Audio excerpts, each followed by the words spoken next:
Welcome back to Calculated Risk. I am Tyler Shoemaker, joined as always by Kelley Ford. Kelley had an awesome action-packed week 6. I know week 7 is going to be awesome. We're going to talk about that later on, but week 6 was great. It did not disappoint. Texas, Oklahoma was awesome. Alabama A&M was exciting. You had a blocked field goal for a touchdown. They got called back. There was some wild stuff all day. So what were your initial thoughts on week 6? Yeah, Tyler, you touched on a couple games there. Then you have Louisville upsetting Notre Dame in the primetime window. And then late night, Fresno State goes down to Wyoming. And we had USC nearly going down in triple overtime to Arizona. We haven't even talked about the mistake in Miami. I could not believe that when I saw that. And then it was brought back to my attention that something similar happened to Cristobal when he was at Oregon back in 2018. So this is not the first time something like that has happened. I was just in shock. It was beginning to end of the day, wall to wall. The Buckeyes looks like they might be in trouble for a good bit of the game against Maryland. Then Ohio State pulls it out. So all in all, great day of college football. Tyler's a good day for the models. I know, my model did very well with regard to absolute air. And then also with regard to, picking some games that maybe it disagreed with Vegas on, the outright winners. I know your model had success as well. I think across the board, it was a validation day for some of the models that are out there. Mine, and I think yours as well, included in that. Yeah, for sure. And like we talked about going into the weekend, had Texas won that game or even covered the spread there, or some of those other games where I had a different outright winner picked, like that's not really going to change anything in terms of my process or anything, but it was really good. It did feel really good to kind of get some validation on some of those, because TSI actually had Wyoming picked as an outright winner as well in that game against Fresno. So I had a couple outright winners that went against Vegas that went in my favor this week. It doesn't always work out. I was way off on the Ole Miss Alabama game, so not always right, certainly, but it does feel good when those come through for us. Feels very good when it does. I looked really quickly here. I had Fresno -5, so I did not have that one outright. So good for you, man. That's awesome. Yes, take the wins when we can get them. No one else is going to shout our praises, Tyler. So we have to pat ourselves on the back sometimes when it works. I had somebody tweet at me. It was like, "Hey, I've used KFord ratings. I forget what he said. 5-2 this week, 7-3 over the last 2 weeks, something like that." And I was like, "Hey, that is not my primary motivator by any means, but I love the fact that you're using my numbers for your financial gains. More people out there, if you're doing it, let me know. That's awesome. And if it's losing you money, just keep that one to yourself. No, I'm kidding. Let me know that too. It's all good." Yeah, no, I'm at the point. I do bet a lot on these games, but I'm to the point where I honestly get more satisfaction or more, guilt, kind of, pit of your stomach feeling, knowing that other people are winning or losing off of my numbers than what I'm doing. Like I'll be fine either way, but I hate that feeling when someone's like, "Oh, I tailed you on all these picks," and then you go, 3-8 or something that upsets me. But we actually did have a good weekend. Thinking here, there were a lot of people that I really respect that had bet Colorado State -2, -3, depending on when you bet it, against Utah State. TSI had Utah State picked as a 15-point favorite in that game, and they won by 20. So that was a huge they got down 17-0 after like 3 minutes, and I was like, oh my God. But then they came back and won 44-24. So that was another really validating win for us. But anyway, enough victory laps. Let's take a look at Kelley and I's updated power ratings going into week 7. Did have some shakeup. And again, as we talked about, at this point, I think now all FBS teams, I've phased out all preseason priors. I'm now using only 2023 on-field data for my numbers. So, like Georgia last week, that as far as my power ratings go, Georgia had fallen to number 17 for me last week. They get a nice 5-point bump here this week, back up in the top 10 after they throttled Kentucky. Now, I don't think Kentucky was as good as a lot of people thought. However, I only had Georgia projected to win by 9.5. They won by like 100, so they got a nice bump. They're back up in the top 10. And honestly, I think 8, behind the teams that they're behind, I think that's probably appropriate based on what we've seen so far this year. Kelley, I'll let you look at mine, and then I'll cross-examine. What about my ratings jumps out to you here for looking at our top 30 here? One more victory lap for me, Tyler. I'm jumping on that Utah State bandwagon. I did have them -6 as well. So not as Let's much as go. you did, but I did have them -6. So as I look at yours here, Tyler, similar things that stuck out to me last week continue to stick out to me here this week. If we're looking at it here, I've got Duke. You've got Duke number 10. Duke for me is number 24 this week. Ole Miss is another one as I look at the bottom of your top 10, who they rose a little bit for me, so we're a little bit more in alignment there. Georgia, they like for you, they bounced up for me in this game. Michigan, I'm finally with you on that one. So you had them number 3. I now have them up to number 4. So the big one to me at the very top continues to be Duke. Miami, it might look weird to some folks out there. You've got them number 14. I've got them number 20. Despite what happened there from a power rating perspective, they're still, top 15, top 20 team, as you can see there. Yeah, I mean, our numbers, Tyler, they're starting to look more and more in alignment, which again is interesting because you said you phased them out entirely the preseason priors. That is for all teams. You've got some that have played 5 games, some that have played, upwards of 7, like Notre Dame. I still have preseason priors in there, but for the most part, our numbers are looking pretty similar.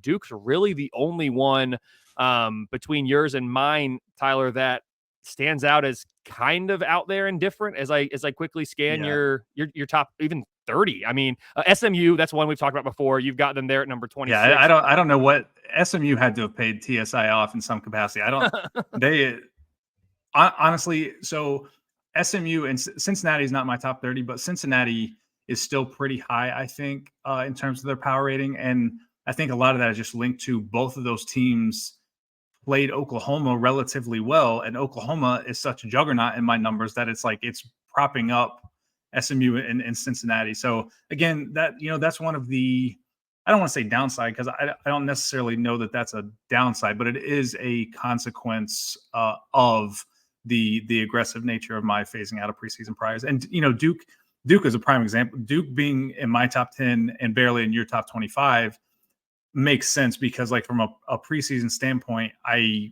can't imagine that we were too terribly high on them. So, I did think that I did kind of expect them to drop this week after, just looking at some of their opponents like Clemson, who they got a lot of credit for early on. Like Clemson really struggled with Wake Forest. So, we'll see how that number evolves. Duke was off this week, so we'll see how that number kind of evolves. And then especially, I haven't heard an injury update on Riley Leonard. So, if he can't play, Duke's performance is going to start to suffer, and their rating will obviously go down at that point. Anything else before I take a look at yours, Kelly? The final thing here, I talked about SMU, Air Force, the same thing. So as similar things we talked about all year, the G5 programs, the top of the G5 for you, as I have these teams right now, they're not in my top 30. You don't see them on the screen, but SMU's 38, Air Force is number 40. So for you to have them, top 25, 6, 7 there, they're in my top 40. But those are the big differences, Duke and then the G5s. That's what's sticking out to me, Tyler. Yeah, it's funny because those teams in particular, Duke, SMU, and Air Force, all three, in looking at these early lines for Week 7, are three teams that I'm like, I'm probably going to bet them this week because, again, you're much more in line with odds makers on that. Like I think Duke is only like a 3.5 point favorite right now against NC State, coming off a crazy game against Marshall. I had a Marshall +7 ticket that pushed. I cannot believe that game combined for 89 points. That was absolutely nuts. I thought it was going to be like a 10-7 rock fight, and it ended up being Oklahoma versus Texas Tech. On the CW. Did you have that one on? I turned it on. It was on the CW for us. I did watch it. I'm Thundering Herd are kind of my my G5 team because I grew up going to Marshall games. My dad's had season Marshall tickets forever, so Marshall's my G5 team. So I definitely watched that. I was rooting on the Herd, but they couldn't get it done. But anyway, so I'll take a look at yours here, Kelly. I'm glad to see that you have Ole Miss number 11. They're number 9 for me. I don't know. That's one that, like, separating Tyler the person and TSI the model. Like, I don't know that I'm bought in on Ole Miss from an eye test standpoint. Obviously, like, I put my money where my mouth was on them against Alabama, and they looked like crap against them. They've beaten some. I guess you give them credit for beating LSU. I mean, you got LSU number 12, they're number 23 for me. They did beat them last week, but man, I don't know that I'm sold on Ole Miss. So that jumps out as kind of validation that our models are kind of seeing them similarly. Louisville on the climb for you. We've got them pretty much the same right there around 20. Kansas State, they're man, I had a live bet on them -4.5 against Oklahoma State because I thought there's no way they're going to lose to Oklahoma State, right? Like they were 11, 12 point favorites. I had them projected to win by like 24, but just reading the market throughout the week, I didn't have a pregame bet on them because I was like, something's weird here. And sure enough, they laid a big egg and they got to turn it around because I mean their schedule's not super easy the rest of the way out. I had high hopes for Kansas State, but if they're going to play like that, I don't know what to make of them. Tyler, there's two places that I think, just, model aside, I think there's two places that I don't want to go play on the road, especially at night in the Big 12. One of them's Stillwater, and the other one's Ames. It doesn't really matter, it seems like, how good those two teams are. Those are tough places to play, especially for conference opponents at night. Yeah, I mean, Kansas State made Alan Bowman, the Oklahoma State quarterback, who's kind of bounced around all over the place. He's in his 5th or 6th year of eligibility. They made him look like Tom Brady out there. I mean, he was just dropping balls in a bucket on that Kansas State defense. I could not believe it. Maryland, pretty high for you. I think Maryland's just outside my top 30, I believe. Yeah, I've got them 35, so pretty aligned on them. They gave Ohio State all they wanted, especially for 2.5, 3 quarters of that game before Ohio State finally woke up and turned it on. But no, I mean, it's good to see that our models are, like you said, kind of getting in sync, and we don't have huge outliers at this point like we did. And obviously, as the season goes on, I think that trend will continue. Obviously, we'll have our Week 7 look ahead show dropping on Thursday. But Kelly, I just want to get your quick thoughts. Oregon and Washington. I mean, that's going to be huge. That's huge implications there. Well, we'll deep dive it on the Thursday show, but I just want to get your kind of early thoughts on that. Yeah, I mean, this is going to be a fantastic game. I haven't updated my watchability scores for this week yet, but I won't be surprised at all if this is the number one game of the week in that metric. It was the number one game of the week in this metric a week ago, and things haven't changed that much with these two teams having both been off this past week. We know power ratings can still change when a team is off. We've talked about that before. But yeah, I'm excited about it. The fact that it's at Washington, I think, makes it even more interesting for me. If I look at the power ratings on these two teams, and again, I haven't updated my dashboards yet, but I add the home field advantage in there. I mean, I'm looking at Oregon like -1, maybe. Maybe it's a pick 'em for me. It's somewhere in between, a half point and a point, with Oregon being favored here on the road. If I'm doing this math right in my head, yeah. So it's going to be a really good game, Tyler. I think the pick 'em, Oregon -1. I don't even know what the line opened at. I went to the Colts game today and wasn't able to do as much ratings work as I usually do on a Sunday. So that's where I am. But hey, 2 by my numbers, top 9, 2 by your numbers, top 7 power rated teams in a rivalry game in the last year of the Pac-12 with a lot on the line, and USC looking vulnerable. Oh my gosh, Tyler, I know we're talking Oregon, Washington. I want to get your thoughts quickly on it too. I know we'll deep dive it. USC, I sent one of my buddies a text watching that game. And did you ever watch Breaking Bad? Is that a show you're familiar with? Yeah. Okay, so some people are, some people aren't. I know it's like massively popular. I'm surprised some people that haven't seen it. So I never want to assume. Anyway, when Jesse is like screaming near the end of the series, like he can't keep getting away with it, like that gif.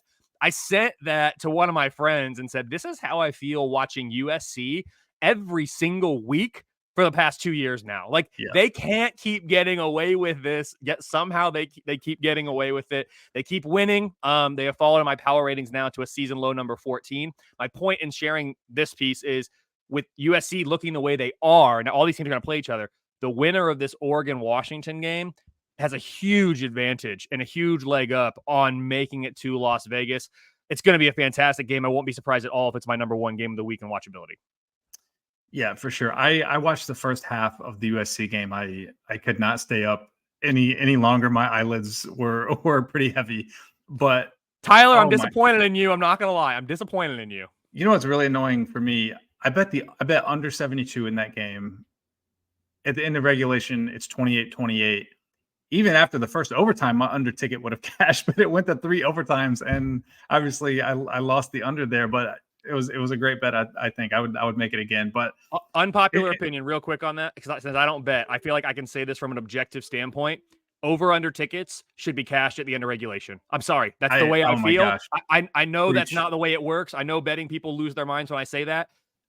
I don't bet. So I have an objective view on this. I am not impacted by this at all. I don't even put out my over-under projections because to me, that's a strictly betting function, and I don't like to be a part of that. People ask me for it, and I give it to them offline, but I don't even put it out there. So I have no dog in this fight. Over-under tickets should be cashed at the end of regulation. I'm sorry. That's the way I feel. And in terms of like my personal sheet, now when I update the results in my public sheet that everyone sees, like I updated what the actual final score was, graded a loss because it technically went over. But in my personal sheet, whether I win or lose, and you know, Lord knows I've lost some of these in regulation and got the benefit of overtime, but I always grade it from like how am I going to optimize my process? I grade it after regulation because to me, like, what are we doing? We're trying to predict overtime now. Like I don't like it either, but that's a subject for another day. But you could almost do your spread grading that way too, Tyler. I mean, I don't know if you do. Maybe I do. I do on my personal sheet. I do on the public sheet. I do it for what it is because I know as soon as I try to do that, someone's going to be like, "Well, you graded this a winner, but I lost money on it." So I grade it for what it is. But on my personal sheet, I do grade spreads and totals. What happened at the end of regulation. So, putting a bow on week 6 here. Any closing thoughts? Any takeaways that maybe we should keep our eye on, either just from a team standpoint or from a power rating standpoint going forward? Anything else jump out to you? Yeah, I'll just share sometimes I forget those that are listening and not viewing the screen. I'll share my top 10 quickly, Tyler, and you should do the same too before we get out. I got power rating wise, Ohio State still number 1. Oklahoma's number 2 for me. Georgia has jumped up to number 3. Michigan's 4. Penn State 5. Oregon 6. Alabama 7. Texas 8. Washington 9. And Florida State number 10. Biggest takeaways, Tyler, in terms of movers this week. I know we don't dive into this anymore since we're so deep in the year, but top teams that really the model upgraded this week, Michigan, North Carolina, Georgia, Louisville. Those are all teams that ended up in the top 10 of my biggest movers. They moved up at least 2.5 points. So those are teams that are at the top that I upgraded. Not really a ton of teams at the top that got downgraded significantly. Syracuse, I think the Magic might have run out on the orange, and Miami also down about 2.5 points for me this week. In terms of the season movers, it's still Oklahoma's show, and Oregon as well. They're up there. Duke, Colorado, Washington, Rutgers. Those are the Power 5 teams in the top 10 of my biggest movers on the way up. Baylor, man, I don't know what's going on. I love Dave Aranda. I like that Baylor program. They're down 11.4 points from the preseason. Yeah. That's the largest drop from the preseason to current. And it's not close, Tyler. The next largest is 8.7. That's North Texas. So nearly 3 points of a more significant drop for Baylor preseason to current than any other team. Other Power 5 teams in my top 10 biggest movers down since the preseason: Illinois, Minnesota, tough in the Big Ten West, I guess, Pitt, and Arizona State. All those teams in my top 10 biggest fallers, biggest downgrades from preseason to current. So those are teams to keep an eye on, trending up, down, either this week or over the course of the year, that I would say from a power rating standpoint. Yeah, Baylor. I don't know what happened to them, but I know I bet Texas Tech -1 against them this week. That was an easy cash. That was one of my best bets in my VSiN.com article. Baylor was coming off that crazy fourth quarter comeback. They were in a terrible spot. That was probably my best bet of the day. So I'll run through my top 10 real quick. Oklahoma still number 1. They've been number 1 for me for a few weeks now. Oregon number 2. Very curious to see, if Oregon, takes care of business against Washington this week, as you project and as I project. Very curious, because I think Oregon's only a couple of points behind Oklahoma from a rating standpoint. So I'm very curious if they could make up ground there and potentially take over the number 1 spot next week. But Michigan 3, Ohio State 4, Penn State and Texas are actually tied at 5, Washington 7, Georgia 8, Ole Miss 9, and Duke number 10. So again, Duke, the clear outlier here, one that I'm fascinated to see, how that holds up and withstands kind of the test of time here over the next few weeks of their schedule. But think that's going to do it for us here on our Week 6 recap. We'll be back previewing all the biggest games of Week 7 on Thursday. But until then, for Kelley Ford, I'm Tyler Shoemaker, and that was Calculated Risk.